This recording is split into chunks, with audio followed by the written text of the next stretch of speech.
Merhaba arkadaşlar, kanalıma hoş geldiniz. Bugün sizlerle birçok örgünüzde kullanabileceğiniz çok güzel bir model çalışması yapacağız. Önümüzdeki günlerde bu modelle hazırlayacağım bir de hırka çalışması olacak kanalımda. Öncesinde modelin yapımını ayrıntılı bir şekilde anlatmak istedim. 4 sıradan oluşan, yapımı oldukça kolay, örgüye yeni başlayan arkadaşlarımızın dahi rahatlıkla yapacağı bir model. Sadece hırka olarak düşünmeyin. Yelek olur, süveter olur, elbise olur, yani birçok örgünüze uyarlayabileceğiniz hem şık hem de çok gösterişli bir model. Yapımına geçmeden önce kanalıma hala abone değilseniz abone olmayı, videolarımı beğenmeyi ve yorumlarınızı lütfen eksik etmeyin. Şimdi hazırsak yapımına başlayalım. Şişime 24 ilmek atarak başladım ve bir sıra örgüm kırılmasın diye haroşa olarak ördüm. Yine bu 24 tane ilmeğimin baştaki ve sondaki 3 tanesini kenar ilmeği olarak öreceğim.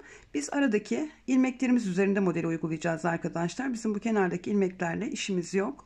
Ortada model ilmeğimiz 18 tane. Bu 18 ilmek üzerinde model çalışmamızı yapacağız.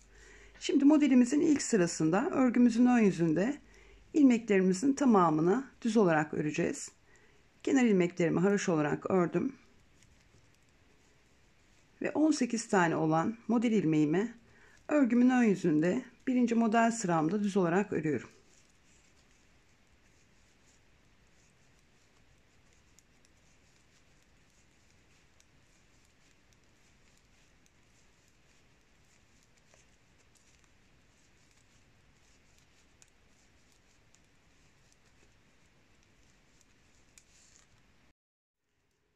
...18 ilmeğimi düz olarak ördüm. Kenardaki 3 tane ilmeğimi yine haroşa olarak örüyorum. Dediğim gibi baştaki ve sondaki 3 ilmeğimizin modelimizle herhangi bir alakası yok. Kenarlar kıvrılmasın diye oraları da haroşa olarak örüyorum. Örgümüzün arka yüzünde modelimizin ikinci sırasında yine kenar ilmeklerimi haroşa olarak ördüm. Ve model ilmeklerimin tamamını örgümün arka yüzünde ikinci model sıramda ters olarak örüyorum.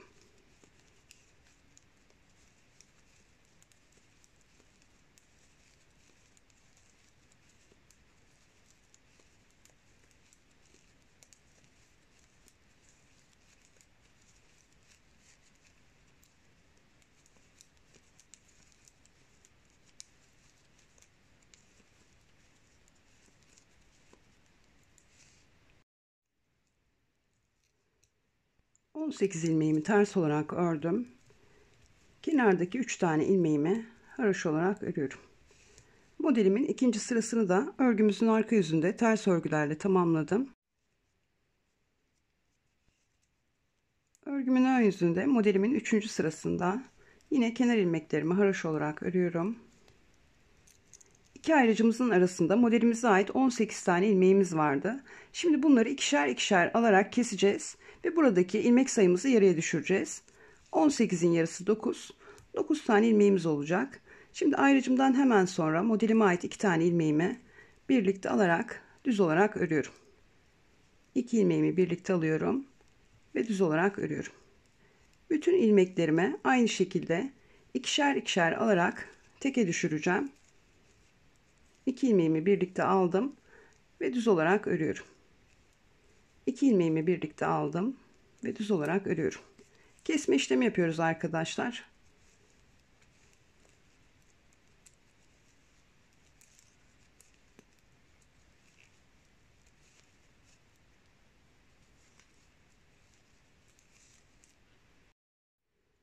Evet, aradaki 18 tane ilmeğimizi örgümüzün ön yüzünde modelimizin 3. sırasında ikişer ikişer alarak düz olarak ördük. Şu an bu iki ayrıcımızın arasında 9 tane ilmeğimiz var. Yani 18 ilmeğimizi yarıya düşürmüş olduk. Şimdi kenardaki 3 tane ilmeğimizi yine haroşa olarak örüyoruz.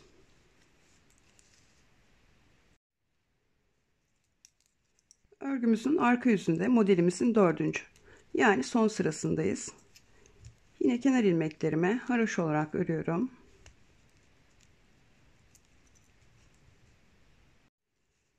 Son model sıramızda burada eksiltme yaptığımız ilmeklerimizi tekrar yerine koyacağız. İki ayrıcımızın arasında 18 tane ilmeğimiz vardı. Az önce 9'a düşürdük. Şimdi tekrar 18 tane ilmek elde edeceğiz. Bunu da artırarak yapacağız arkadaşlar.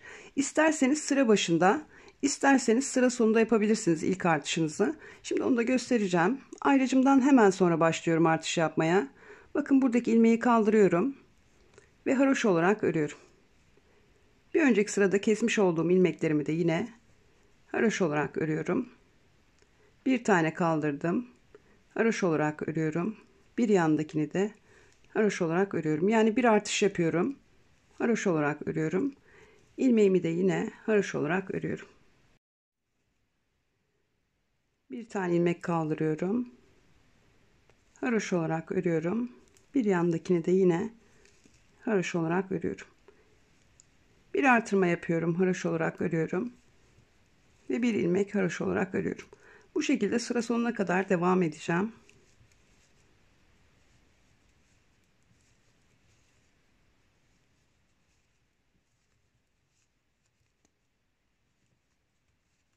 Sondaki ilmeğimi de yine haroşa olarak örüyorum.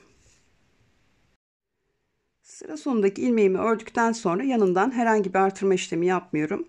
Bu tarafta ayracımdan hemen sonra bir artırma işlemi yapıp daha sonra bir ör, bir artır, bir ör, bir artır şeklinde devam etmiştim. O yüzden son ilmeğimi ördükten sonra burada bir artış yapmıyorum. Eğer yaparsanız buradaki ilmek sayınız 19 olur. İster sıra başında artışınızı yapın, ister sıra sonunda, ama bundan sonraki sıralarda aynı yerden artışlarınızı yapmanız gerekiyor. Şimdi bir sonraki sırada da bu taraftan yapmayı göstereyim. Kenardaki ilmeklerime haroşa olarak örüyorum. Şimdi sayalım. 2, 4, 6, 8, 10, 12, 14, 16 ve 18. 18 tane ilmeğimizi örgümüzün arka yüzünde modelimizin 4. sırasında tekrar yerine koymuş olduk. Şimdi bu 4 sırada yaptığımız işlemlerin aynısını tekrarlayarak yine model çalışmamızı yapacağız. Bir model sırası daha birlikte yapalım.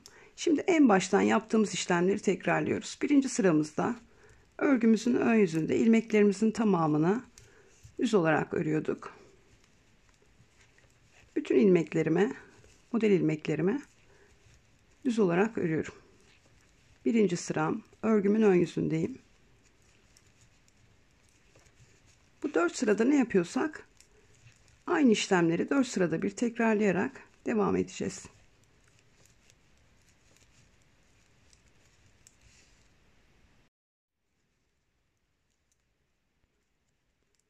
Kenar ilmeklerimi haroşa olarak örüyorum.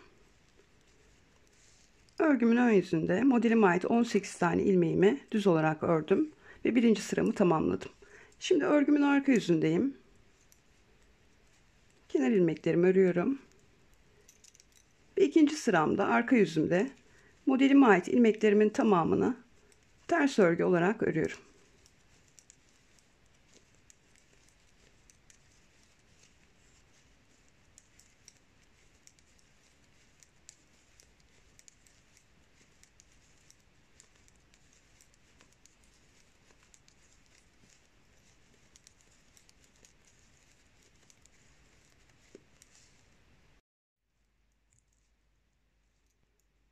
Kenar ilmeklerimi haroşa olarak örüyorum.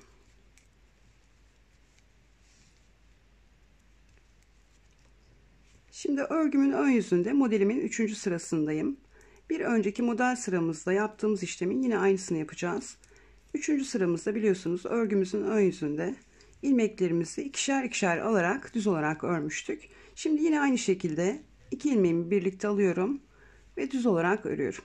Tekrar 2 ilmeğimi birlikte alıyorum ve düz olarak örüyorum. Bu şekilde ikişer ikişer alarak ilmek sayımı yarıya düşüreceğim. 18 tane ilmeğim vardı. İkişer ikişer alarak ilmek sayımı 9'a düşürüyorum.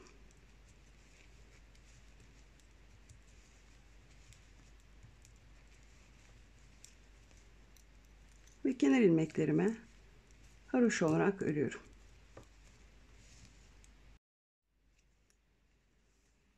Örgümün arka yüzünde modelimin 4. son sırasındayım. Yine kenardaki ilmeklerimi haroşa olarak örüyorum.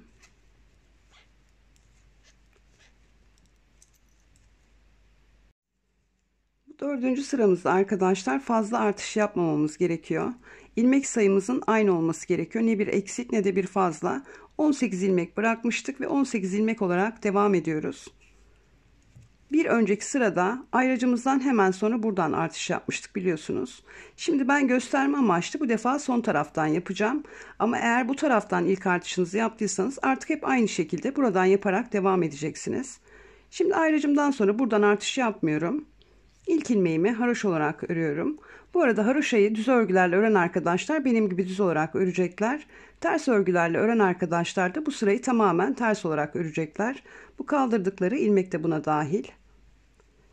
İlmeğimi kaldırdım ve artışımı yaptım. Haroşa olarak ördüm.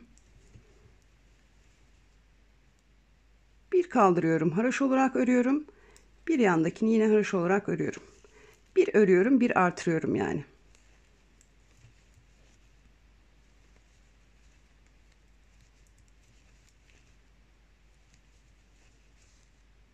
Şimdi en son bir artış yapmışız ve örmüşüz. Şimdi tekrar bir örüyorum. Bir artırıyorum. Bir örüyorum. Bir artırıyorum. Bir örüyorum. Bir artırıyorum. Bir örüyorum.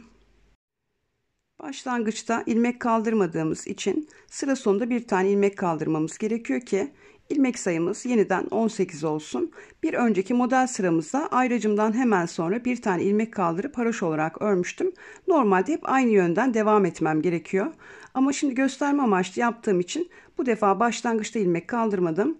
Ördüm ilmeklerimi yine bir ör, bir artır, bir ör, bir artır şeklinde sıra sonuna kadar geldim. Sondaki ilmeğimden sonra bir tane ilmek kaldırarak onu da haroşa olarak örüyorum.